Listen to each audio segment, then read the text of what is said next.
मित्र हो, मागं आपण मधुमेहा संबंधित 2 व्हिडिओ बनवले। त्यापैकी एक असा होता की मधुमेह नियंत्रित करणाऱ्या 10 गोष्टी आणि 10 घटक कुठले, आणि दुसरा व्हिडिओ आपण असा बनवला होता की मधुमेह या आजारामध्ये रक्तातील साखर वेगाने वाढवणारे पदार्थ कुठले। या 2 व्हिडिओच्या नंतर बऱ्याच जणांचा प्रश्न आला की डॉक्टर, हा मधुमेह नेमका कशामुळे होतो, याची कारणं कुठली। मित्र हो, हल्ली डायबिटीस या आजाराचं प्रमाण दिवसेंदिवस खूप मोठ्या प्रमाणामध्ये अतिशय वेगाने वाढत चाललेलं आहे। आपल्या भारत देशामध्ये तर अक्षरशः या आजारानं थैमान घातलेलं आहे। घरटी एक तरी व्यक्ती आपल्याला या आजारानं ग्रासलेला दिसतो। आणि मग बऱ्याच जणांना प्रश्न पडतो, बरेच जण विचारतात, डॉक्टर मला कुठलाही आतापर्यंत कसलाच त्रास नाही, डॉक्टरांनी रक्त तपासलं, लघवी तपासली तर त्याच्यामध्ये शुगर दिसून आली, असं कसं काय होऊ शकतं।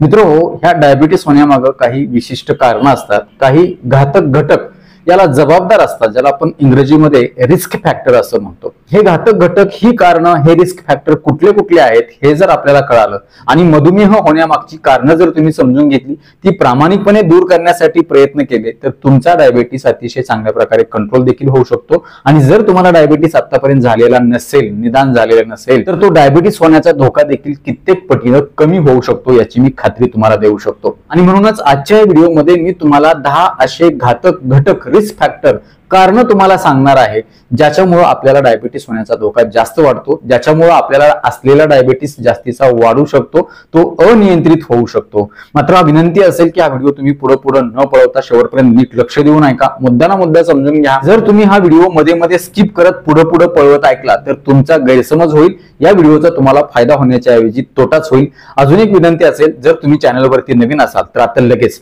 बाजूचं बेल आयकॉनचं बटन दाबून चॅनल सबस्क्राईब करा, जेणेकरून आरोग्यविषयक अत्यंत महत्त्वपूर्ण, अभ्यासपूर्ण आणि शास्त्रीय व्हिडिओज तुम्हाला सहज पाहता येतील, तेही अगदी मोफत, कारण सबस्क्राईब करायला पैसे लागत नाहीत। चला तर मी तुमचा जास्त वेळ घेणार नाही।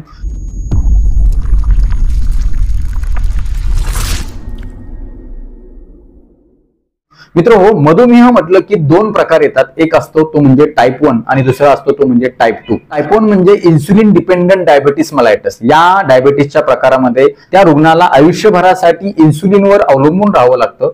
आणि दुसरा जो प्रकार आहे तो म्हणजे टाइप 2 डायबिटीस, ज्याला आपण NIDDM अर्थात non insulin dependent diabetes mellitus असं म्हणतो। याचा अर्थ या टाइप 2 प्रकारामध्ये त्या रुग्णाला आयुष्यभरासाठी इन्सुलिन घेण्याची गरज भासत नाही। तर मधुमेहाच्या या दोन्ही प्रकारामागचे घातक घटक, रिस्क फॅक्टर बघणार आहोत आपण। सगळ्यात सुरुवातीला आपण बघणार आहोत की टाइप 2 म्हणजेच non insulin dependent diabetes mellitus, ज्याचं प्रमाण खूप मोठ्या प्रमाणामध्ये भारतामध्ये दिसून येतं। बहुतांश रुग्णांमध्ये हाच प्रकार असतो, टाइप 2 वाला। तर याच्या मागे कुठली 10 मुख्य कारणं आहेत ते आपण बघणार आहोत। मित्र हो, ही कारणं 2 प्रकारामध्ये विभागलेली आहेत। पहिला प्रकार तो म्हणजे अशी कारणं जी आपण अजिबात टाळू शकत नाहीत, असे घटक ज्याच्यावरती आपलं नियंत्रण नाही। आणि दुसरा प्रकार जो बघणार आहेत आपण तो म्हणजे असे घटक, असे फॅक्टर ज्याच्यावरती आपलं नियंत्रण असू शकतं, ज्याच्यावर आपण कंट्रोल करून त्याचा जो धोका आहे तो कमी करू शकतो। तर सगळ्यात सुरुवातीला पाहूया की असे कुठले घटक आहेत ज्याच्यावर आपलं नियंत्रण नाही, परंतु त्याचा परिणाम म्हणून आपला डायबिटीस होऊ शकतो। त्याच्यामध्ये पहिला महत्वाचा घटक आहे तो म्हणजे अनुवंशिकता। म्हणजे जर आपल्या घरामध्ये, कुटुंबामध्ये कोणाला रक्ताच्या नात्यामध्ये डायबिटीस असेल, आई असतील, वडील असेल, किंवा मग अजून कोणी आजी आजोबा असतील, तर यांच्यामध्ये जर कोणाला डायबिटीस असेल तर त्यांच्या पुढच्या जनरेशनला, त्यांच्या अपत्याला हा डायबिटीस होण्याचा धोका जास्त वाढतो। आता याचं प्रमाण कसं आहे, जर समजा आई आणि वडिलांना दोघांनाही डायबिटीस अर्थात मधुमेह असेल तर त्यांच्या 75% पेक्षा जास्त अपत्यांना डायबिटीस, मधुमेह होण्याचा धोका जास्त असतो। आणि जर समजा या दोघांपैकी, आई किंवा वडिलांपैकी एकाला जर डायबिटीस असेल तर त्यांच्या 50% म्हणजे निम्म्या अपत्यांना डायबिटीस होण्याचा धोका जास्त वाढतो। याचा अर्थ असा नाही की तुम्हाला डायबिटीस होतोच, परंतु त्याचा धोका जास्त असतो, हे मित्र लक्षात ठेवा। त्यामुळे जर तुम्हाला तुमच्या घरामध्ये कोणाला डायबिटीस असेल तर लगेचच घाबरून जायचं नाही, मला आता डायबिटीस होईल, आता मी कसं करू, असं अजिबात नाही।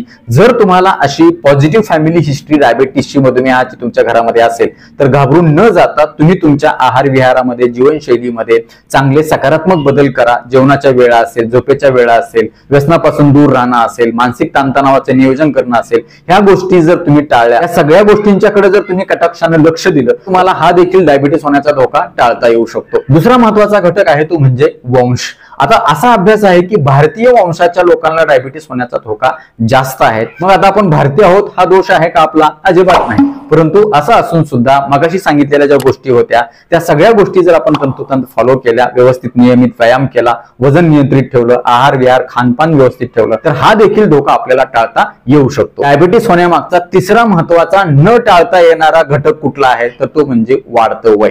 असा अभ्यास आहे की जसं जसं वय वाढतं तसं तसं डायबिटीस मधुमेह होण्याचा धोका देखील जास्त वाढतो. यामध्ये देखील मगाशी सांगितलेल्या सगळ्या गोष्टी जर आपण फॉलो केल्या तर हा देखील धोका आपल्याला कमी करता येऊ शकतो. चौथा महत्वाचा घटक न टाळता येणारा तो म्हणजे काही आजारावर चालू असणाऱ्या औषध गोळ्या. जर तुम्हाला उच्च रक्तदाबाचा आजार असेल आणि त्यासाठी लघवी जास्त व्हावी म्हणजेच शरीरामध्ये जमा झालेलं अतिरिक्त पाणी बाहेर काढून टाकलं जावं आणि त्याचा परिणाम म्हणून रक्तदाब नियंत्रित राहावा म्हणून डॉक्टरांनी ज्या गोळ्या दिलेल्या असतात ज्याला आपण थियाझाइड डायरेटिक्स म्हणतो, अशा प्रकारच्या औषधाचा दुष्परिणाम म्हणून सुद्धा डायबिटीस होण्याचा धोका असतो. त्यावेळी तुम्ही तुमच्या डॉक्टरांच्या सल्ल्याने याचा देखील धोका कमी करता येऊ शकतो. यासोबतच फिट्सच्या आजारासाठी घेतली जाणारी डायलॅन्टिन नावाची जी औषध असतात, जे घटक असतात, याचा दुष्परिणाम म्हणून सुद्धा डायबिटीस होऊ शकतो. किंवा काही स्टेरॉइडचे औषध जर तुम्ही नियमितपणे घेत असाल, वारंवार घेत असाल तर याचा परिणाम म्हणून देखील तुम्हाला डायबिटीसचा आजार होण्याचा धोका वाढतो.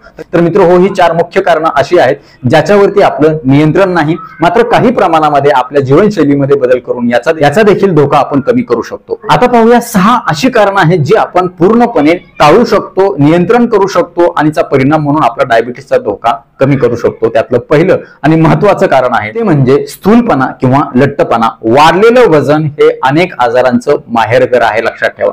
काही धष्टपुष्ट असतात, वजन वाढलेलं असतं पण म्हणतात मला अजिबात काही त्रास नाही, परंतु हळूहळू एक एक आजार यायला लागतो. त्यामधला मुख्य आजार तो म्हणजे डायबिटीस अर्थात मधुमेह आहे. त्यातल्या त्यात जर तुम्हाला सेंट्रल ओबेसिटी असेल म्हणजे तुमच्या पोटाचा घेर ढेरी वाढली असेल तर अशा वेळी खूप मोठ्या प्रमाणामध्ये तुम्हाला हा आजार होण्याचा धोका जास्त वाढतो. त्यातल्या त्यात पुरुषांच्या मध्ये तर बहुतांश वेळेला ढेरी वाढलेल्या, पोट सुटलेल्या लोकांना हा आजार जास्त दिसून येतो असा देखील अभ्यास आहे. त्यामुळे तुमचं वजन नियंत्रित असणं अत्यंत गरजेचं आहे. आता वजन किती असावं असा बरेच जण प्रश्न विचारतात. त्यासाठी साधं सोपं गणित आहे. जर तुमची उंची 160 सेंटीमीटर असेल तर तुमचं वजन हे 60 किलो असलं पाहिजे. 175 असेल तर 75 किलो तुमचं वजन असलं पाहिजे. हे वजन किंवा स्थूलपणा कसा कमी करायचा, ढेरी पोटाचा घेर कमी कसा करायचा याबद्दल देखील आपण आपल्या चॅनलवरती खूप चांगला व्हिडिओ बनवला, शास्त्रीय माहिती देणारा. त्या व्हिडिओचा बऱ्याच जणांना वजन कमी करण्यासाठी, ढेरी कमी करण्यासाठी देखील चांगला फायदा झाला. तुमच्यापैकी कोणी पाहिला नसेल तर तो आवर्जून चॅनलला भेट देऊन पाहू शकता. दुसरा महत्वाचा घातक घटक आहे तो म्हणजे एक ठिकाणी सतत बसून काम करणं, बैठे जीवनशैली असणं, दिवसभर ऑफिसमध्ये टेबलच्या समोर खुर्चीवरती बसून काम करणं, व्यायामाचा, शारीरिक हालचालीचा अभाव असणं, आळशीपणा असणं, हा देखील एक महत्वाचा रिस्क फॅक्टर मानला जातो डायबिटीस होण्याच्या मागं. त्याचं कारण असं की जेव्हा तुम्ही दिवसभर बसून राहता तेव्हा तुमच्या शरीरामध्ये आहाराच्या माध्यमातून गेलेल्या ज्या कॅलरीज आहेत, जे उष्मांक आहेत ते बर्न होत नाहीत, त्यांचं ऊर्जेत रूपांतर केलं जात नाही आणि त्याचा वापर शरीर करून घेत नाही. परिणामी त्या कॅलरीज तिथंच साठवून राहायला लागतात, त्याचं चरबीत रूपांतर होतं, साखरेत रूपांतर होतं आणि तुमचा डायबिटीस सुरू होतो. मात्र हा धोका आपण टाळू शकतो नियमित व्यायाम करून, नियमित शारीरिक हालचाली करून. तिसरा घातक घटक आहे तो म्हणजे आपल्या आहारामध्ये असणारे काही विशिष्ट पदार्थ. आपल्या भारतीय आहारामध्ये खूप मोठी चूक आहे ती म्हणजे खूप मोठ्या जास्त प्रमाणामध्ये आपण कार्बोहायड्रेट युक्त अन्न पदार्थ घेतो. मग भात असेल, भाकरी असेल किंवा चपाती असेल, या सगळ्या पदार्थांच्या मध्ये खूप मोठ्या प्रमाणामध्ये कार्बोहायड्रेट्स आहेत. आणि कार्बोहायड्रेट हा असा पदार्थ आहे तो फॅट आणि प्रोटीनच्या तुलनेनं खूप जास्त प्रमाणामध्ये शरीरामध्ये साखर, ग्लुकोज तयार करण्याची क्षमता याच्यामध्ये असते. त्यामुळे जर तुम्ही तुमच्या आहारामध्ये खूप मोठ्या प्रमाणामध्ये मैद्याचे पदार्थ, गव्हाचे पदार्थ असतील किंवा मग तांदळाचे पदार्थ खात असाल खूप जास्त प्रमाणामध्ये तर याचा परिणाम म्हणून देखील तुमच्या शरीरामध्ये जास्तीची चरबी जमा होईल, जास्तीचे उष्मांक जमा होतील. ह्या चरबीचं, ह्या कोलेस्ट्रॉलचं हळूहळू साखरेत रूपांतर व्हायला लागेल आणि त्याचा परिणाम म्हणून आपल्या रक्तातील साखर अनियंत्रित राहील आणि आपल्याला डायबिटीस होईल. मग सध्या आपल्याकडे फास्ट फूड संस्कृती खूप मोठ्या प्रमाणामध्ये रुजत चालली. मग त्यामध्ये पिझ्झा असेल, बर्गर असेल, वडापाव असेल, समोसा आहे, कचोरी आहे, दाबेली आहे, तळलेले भजे आहेत, डीप फ्राय केलेले सगळे पदार्थ आहेत. चटक मटक खाण्याची जी सवय आपल्याला लागलेली आहे त्या मानानं आपली शारीरिक हालचाल कमी झालेली आहे. आपण कुठेही जायचं म्हटलं तरी की आपण टू व्हीलर वरती किंवा कारने जातो, जिना असला तरी आपण त्याचा उपयोग करत नाही, लिफ्टचा वापर जास्त करतो. म्हणजे आपल्याला शारीरिक कष्ट नको झालेले आहेत आणि याचा परिणाम म्हणून या आहाराचा दुष्परिणाम आपल्या रक्तातील साखर वाढण्यावर होतो आणि आपल्याला एक दिवशी डायबिटीस होतो. चौथं कारण आहे धूम्रपान करणं, तंबाखू किंवा तंबाखूजन्य पदार्थांचं सेवन करणं. हल्ली बहुतांश लोक खूप मोठ्या प्रमाणामध्ये तंबाखू खातात, गुटखा खातात, मावा असेल, खर्रा असेल, काही घातक पदार्थ हे लोक अतिशय सहजतेनं घेतात. पण तुम्ही मला सांगा तुम्हाला तंबाखू खाताना, गुटखा खाताना, मावा खर्रा खाताना अतिशय चांगलं वाटतं, उत्साही वाटतं, फ्रेश वाटतं, खूप मोठं झाल्यासारखं वाटतं. पण मात्र याचा दुष्परिणाम म्हणून तुमच्या रक्तवाहिन्या खराब झाल्या, तुम्हाला हृदयविकार झाला, तुम्हाला डायबिटीज झाला आणि तुमचं आयुष्य पूर्णपणे अधू झालं. पुढचं आयुष्य तुमचं सगळं आजारात गेलं, औषध गोळ्यामध्ये गेलं, दवाखान्यामध्ये तुम्हाला पडून राहावं लागलं, तर त्याचा फायदा तुमच्या आयुष्यासाठी होईल का? अजिबात होणार नाही. त्यामुळे तंबाखू किंवा तंबाखूजन्य पदार्थांच्या सारख्या सिगारेट असेल, धूम्रपान करणं असेल, या सगळ्या गोष्टी जर तुम्ही टाळल्या तर तुमचा मधुमेहाचा धोका देखील कित्येक पटीनं कमी होऊ शकतो. पाचवं महत्वाचं कारण आहे ते म्हणजे दारू पिणं. कुठली का दारू असे ना, देशी असू द्या, विदेशी असू द्या, ओसी असू द्या, अजून काय असू द्या, वाईन असू द्या, बियर असू द्या, विस्की असू द्या, कुठल्याही प्रकारची दारू त्याच्यामध्ये अल्कोहोल आहे आणि हे अल्कोहोल आपल्याला सवय लावणार आहे. कुणी म्हणतं किंवा 90 घेतली तरी चालेल, 60 घेतली तरी चालेल, तब्येतीसाठी चांगली असते, तर असं अजिबात नाही. दारू हा असा पदार्थ आहे जो तुमच्या मनाला, बुद्धीला सवय लावू शकतो आणि ती सवय जर तुम्हाला एकदा लागली तर तुमचं दारू पिण्याचं आणि तुमच्या शरीराचं दारू पचवण्याचं प्रमाण हे खूप मोठ्या प्रमाणामध्ये क्षमता त्याची वाढत जाते आणि हळूहळू तुम्ही त्या व्यसनाच्या गर्तेमध्ये अडकून बसता आणि एकदा तुम्ही व्यसनाच्या गर्तेमध्ये अडकलात की त्याचा दुष्परिणाम तुमच्या आतड्यावर, पचनशक्तीवर, स्वादुपिंडावर, तुमच्या लिव्हरवरती होतो आणि तुमच्या शरीराचं एकूण चयापचय बिघडून जातं आणि रक्तातील साखर अनियंत्रितपणे वाढते. वेळ हातातून निघून गेल्यानंतर पश्चाताप करून बसण्यापेक्षा अशा प्रकारचं व्यसन असेल तर ते आजच बंद करा आणि डायबिटीस या आजाराचा धोका तुम्ही टाळा.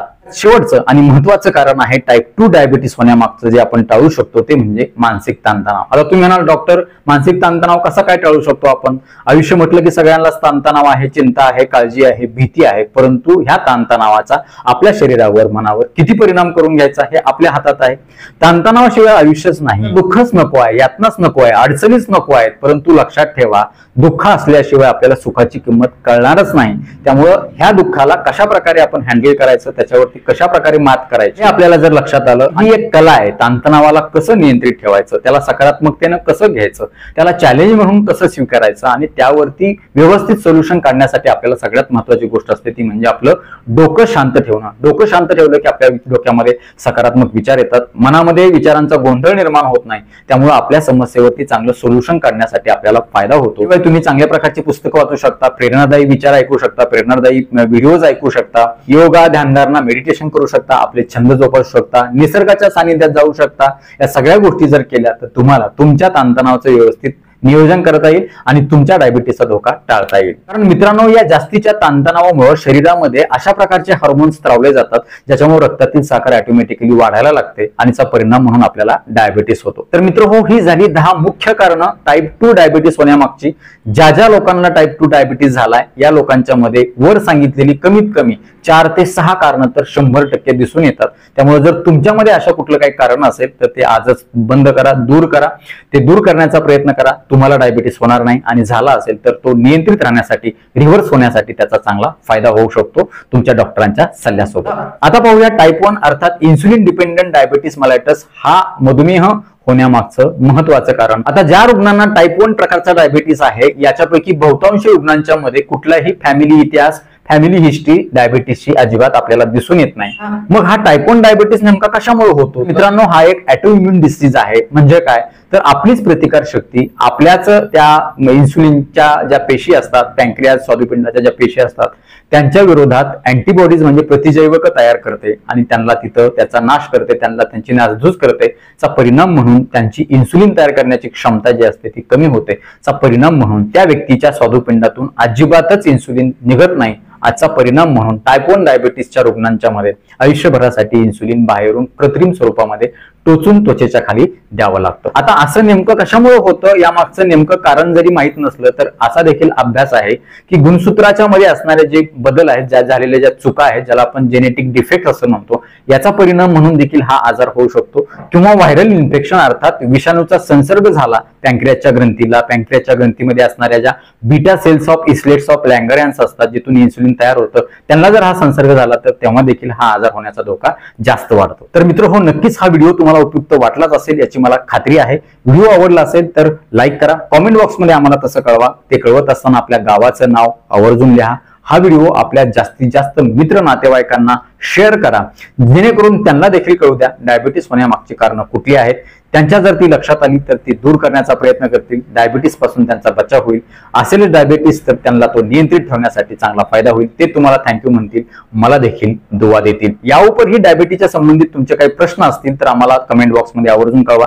ते कळवत असताना आपल्या गावाचं नाव आवर्जून लिहा, जेणेकरून आम्हाला कळू द्या आपले व्हिडिओ कुठपर्यंत जात आहेत. परत एकदा जाता जाता विनंती करतो, जर चॅनल सबस्क्राईब केलं नसेल तर लगेच सबस्क्राईब करा. आपल्या मित्र नातेवाईकांना देखील सबस्क्राईब करायला सांगा, कारण तुम्ही केलेलं सबस्क्रिप्शन, तुम्ही केलेलं लाईक आणि तुम्ही केलेल्या कमेंट्स याच आमच्यासाठी खूप मोठ्या टॉनिक स्वरूपामध्ये काम करतात, ज्याच्या जोरावर, ज्याच्या बळावर आम्ही अजून चांगले आरोग्यविषयक शास्त्रीय माहिती देणारे व्हिडिओ बनवतो. त्यासाठी आम्हाला प्रेरणा मिळते. तुर्तास आजच्या व्हिडिओमध्ये इथंच थांबूया. लवकरच भेटूया नवीन व्हिडिओमध्ये नवीन विषयासह. तोपर्यंत आनंदी रहा, निरोगी रहा. धन्यवाद.